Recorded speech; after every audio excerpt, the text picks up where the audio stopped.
Las 6 de la mañana con 15 minutos. Mire, le cuento que el ausentismo laboral provocado por el vertiginoso aumento de contagios del COVID ha llegado a su nivel más alto desde que comenzó la pandemia. Estadísticas del Instituto Mexicano del Seguro Social indican que del 10 al 24 de enero se otorgaron 171,000 autorizaciones de permiso COVID a través de la aplicación IMSS Digital o en línea a los trabajadores con síntomas respiratorios. En tanto, de marzo de 2020, cuando se puso justamente pues en vigor este proceso, pues ya ha habido un ausentismo laboral significativo y en ese contexto, bueno, pues se está viendo pues justamente estas cifras y estas 171,000 autorizaciones que ya un poco lo habíamos comentado anteriormente. Me da mucho gusto saludar esta mañana a Luis Manuel Hernández, el presidente nacional de INDEX. ¿Cómo estás, Luis Manuel? Buenos días, qué gusto saludarte. Pues, Rodrigo, saludarte, feliz año, buenos días, exornes. Bueno, pues vimos la conferencia de prensa que dieron a propósito de la postura de Index en términos de la reforma energética. Por favor, cuéntanos cuál es la visión que tienen ustedes con respecto a ello. Mira, la reforma energética ahorita viene a hacer lo vemos nosotros como una distracción muy importante para todo lo que está pasando a nivel mundial. Nosotros no vemos la necesidad ahorita, como vimos el tema ayer, de reclamar una soberanía. Actualmente el control lo tiene CFE, lo tiene, vamos a decir, el gobierno federal. Nosotros consideramos que puede ser igual y se puede mantener. Sin embargo, necesitan dejar participar a la industria privada en esto. CFE, hemos visto, no puede ya con la capacidad actual. Va a ser muy difícil que pueda con la capacidad futura. Y entraríamos a esquemas de subsidios que al final realmente pues, estaríamos pagando nosotros, ¿no? Como ciudadanos.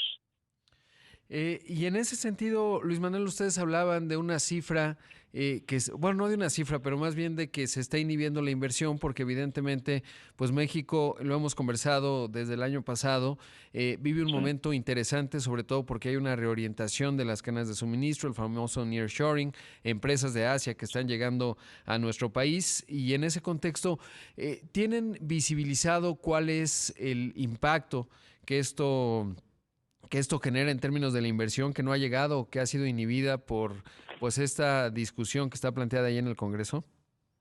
Sí, mira, lo tenemos en términos de empleos que no hemos podido abrir, vamos a decir, es un rango entre 200,000 y 300,000 empleos que no podemos abrir.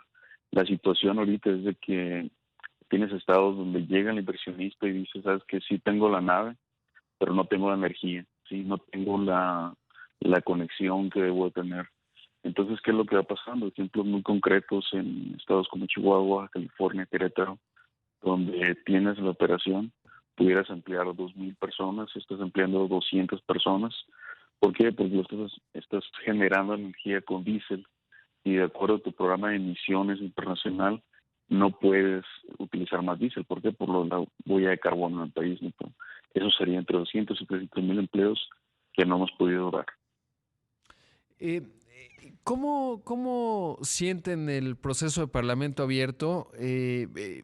¿Consideras que sí es un mecanismo que está permitiendo que por lo menos escuchen las ideas y que puede influir en la votación? Mira, creo que sí, o sea, sí es un buen método, sí te están escuchando las ideas.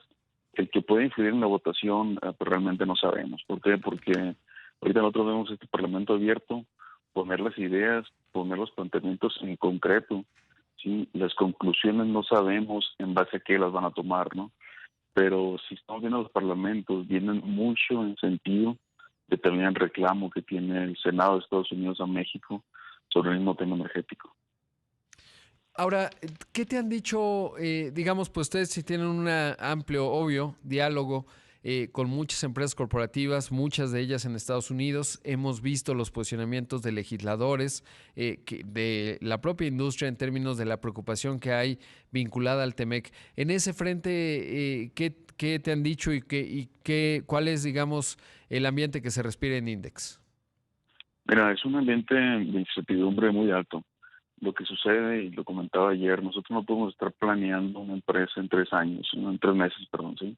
Las planeaciones que tenemos son de 5 años, ahorita estamos viendo lo que vamos a hacer en 5 años, entonces esto lo único que nos hace es dejar de ver a México como opción y esto se está haciendo muy radicalmente esta decisión en el tema automotriz.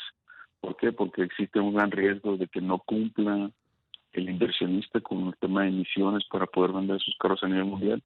Entonces ya México deja de ser opción, ¿no? Entonces el riesgo que vemos es cuando un país deja de ser opción de inversión, ¿sí? Empiezas a analizar los otros países, ¿no? Entonces, una vez que metes otra opción a la ecuación, las decisiones se hacen más difíciles en contra de donde estamos ya anclados como país.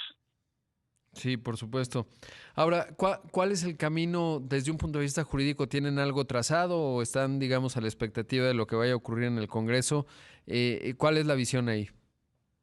Mira, estamos a la expectativa, ¿no? O sea, jurídicamente, ¿qué es lo que va a pasar? ¿Qué empresa quiere litigar, no? Los que sabemos que van a litigar son los que invirtieron en base a la ley que está actualmente. Las empresas privadas invirtieron. Las empresas que no están invirtiendo, por lo único que están haciendo es viendo opciones adicionales, ¿no? Que eso es lo más difícil, ¿no? O sea, que dejemos de crecer, que fue como nos externamos ayer. Sí, por supuesto que ese es un asunto clave. Ahora, más allá de esta discusión en específico, ¿cómo está viendo el arranque del año? ¿Cómo está Index en materia de disrupciones en la cadena de suministro? ¿Cómo va el 2022 en ese sentido?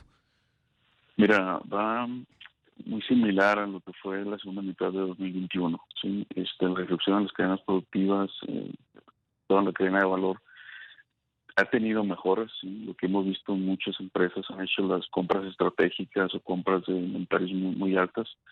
Va un poco mejor, se ha generado más empleo, hemos generado cerca de 30,000 empleos adicionales comparados con el año pasado.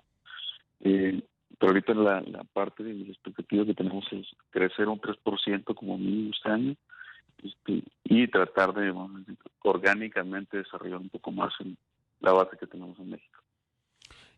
Y en términos de inflación, ¿la están sintiendo en la estructura de costos? O sea, es decir, esto ya le apretó a ustedes los márgenes de operación por un lado y lo están repercutiendo en precios finales. ¿Cuál es ahí la temperatura?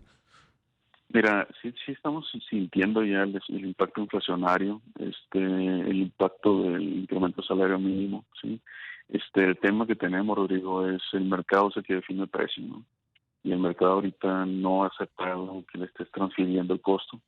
Entonces, en algunas empresas sí, muy concreto, pero en algunas otras no. Entonces, lo que sucede ahí es a tender a hacer automatización y tender a, vamos a decir, a buscar reducciones de costos dentro de la estructura que tienes, digamos, en las cuatro paredes de la empresa, ¿no?